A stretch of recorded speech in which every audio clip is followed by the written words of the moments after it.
पुणी भारत एवं प्रधानमंत्री मोदी प्रशंसा शतमुख होती अमेरिका राष्ट्रपति डोनाल्ड ट्रंप। एवं भारत प्रति ट्रंप को स्वर बदलुवा बेले एवं पुणी मोदी संपर्क नहीं बड़ बयान देते ट्रंप ब्रिटेन गस्त समय सांबादिक मानक कथबार्ता करने बेले भारत एवं प्रधानमंत्री नरेंद्र मोदी सहित से बहुत निकटतर बोली कहते।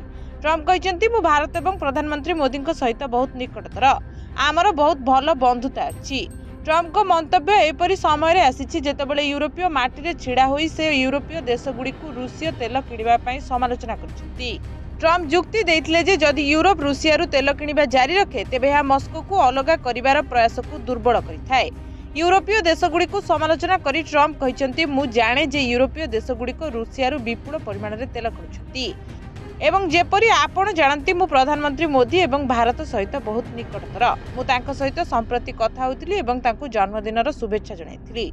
आमर बहुत भल संपर्क अछि, किंतु आपण जानती मु सेमानंको ऊपर मध्य शुल्क लगाइछि बोली ट्रंप कहछंती।